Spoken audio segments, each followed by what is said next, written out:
Amber Heard. Does she know she's fucked up? Hello, I'm H.G. Tudor. The Depp Heard trial has been televised with millions of people around the world watching it. It's also spawned a huge amount of YouTube coverage, with videos created that have also appeared on Facebook, TikTok, and other platforms.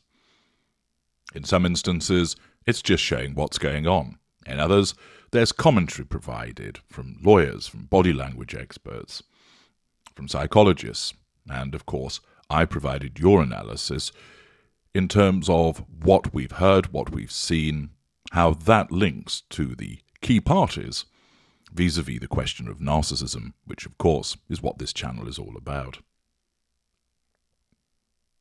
Much material has been provided that is done in a humorous way. Others, of course, is commensurate with the viewpoint that has been established by many people who are either Depp or Heard supporters. And there are more Depp supporters out there than there are of Heard. Of course, the humorous ones are precisely that, and one understands the context in which they've been created. But it's also important, for the purposes of ensuring full understanding, that many people have created videos which shows a complete misunderstanding of what is going on. And in the scramble to try and paint somebody as a particular type of person, to demonstrate that they are unpleasant, horrible, nasty, and a liar, they have failed to see what was really going on.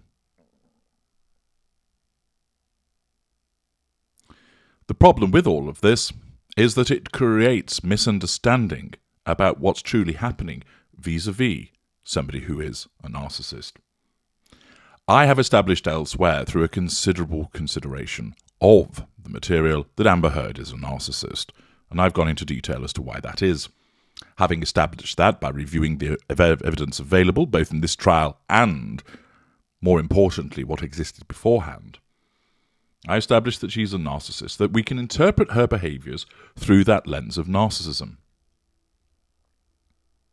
I came across a video recently which showed the footage, clipped, of where Amber Heard is talking about the incident on the staircase involving her sister, and then, of course, mentions Kate Moss. This was problematic for her, and an opportune moment for the Depp team, because it then opened the way for her to be asked about previous relationships, because she's brought up a previous relationship of Depp's. Essentially, if you don't mention them, I won't mention them, is the standard point. And if one party then deigns to talk about previous relationships and introduces that as evidence, then that opens the door to the other party to do the same, which would convey a clear advantage to Johnny Depp. The footage in question focuses on the moment that Amber Heard mentions Kate Moss and the reaction thereafter of the Depp legal team, in particular the gentleman sat to the right of Johnny Depp, who gives a slight fist pump at this news. The video was portrayed as demonstrating that Amber Heard knew at that moment that she had fucked up. The video, of course, was slowed down to make it look as if she had a look of horror on her face, a moment of realization that she had somehow cocked up, that she had buggered her case up. I'm going to play you the footage now. It's over a couple of minutes in length. Rather than trim it to the exact moment that she says Kate Moss' name, I'm going to allow the lead up to it also, so that you can see it within a context. I'm not going to analyse the fact that she keeps rubbing her nose and the other things that she's talking about. This all centres on the fact that when she introduces Kate Moss, does she realise that she's made a boo-boo? Does she realise that she's fucked up? You watch the footage, and then you can form your own view, and then I'll provide you with the analysis thereafter. I don't know what else I said, but I was screaming at him because he threw this can at me and everything else that had happened. And when I did that, he bolted up the stairs. And, you know, there's only, I mean, He was up the first flight of stairs. Again, I'm on the mezzanine, which is in between 2 flights of stairs. He bolted up the steps, and I don't know. I don't know how he managed to get his hand in my hair so fast, but he had his hand on the back of my head, my hair, and kind of was yanking me down and hit me in the face with this cast he had. I just remember this brief struggle we had before we kind of break away. Whitney, my sister, all of a sudden put herself in between Johnny and I.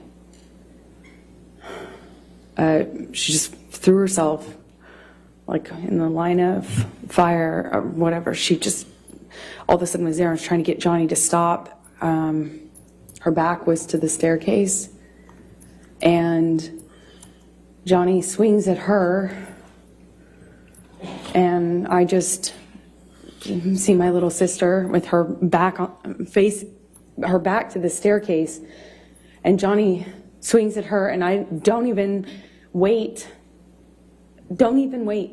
for any other, I don't hesitate, I don't wait, I just in my head instantly think of Kate Moss and the stairs, and I swung at him.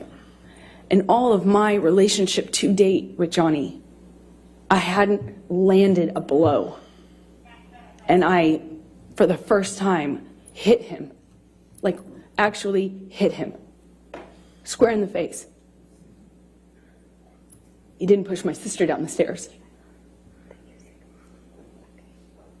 And all my time of being in that relationship to that point, hadn't even landed one on Johnny.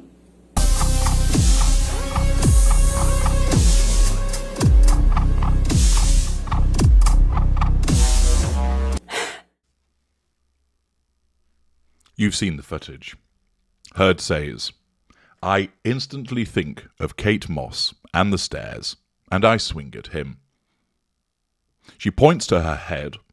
There's a slight hesitation, a slight look to the side, as she appears as if she's recalling those events and considering what she's going to say next. Of course, as she says this, you can see the response of Depp's lawyer, a look of amazement on his face and delight, turning and speaking to his co-counsel about the matter, and it also pleases Depp because she's made this faux pas. At the point that she mentions this, does Heard realise that she has fucked up? In short, no. The attempt to portray this as a moment when she realised that she had fucked up is false. And that creates two problems. First of all, it creates a situation that doesn't exist. But more importantly, it causes people to believe that Amber Heard knows that when she's made a mistake. And in this instance, she doesn't.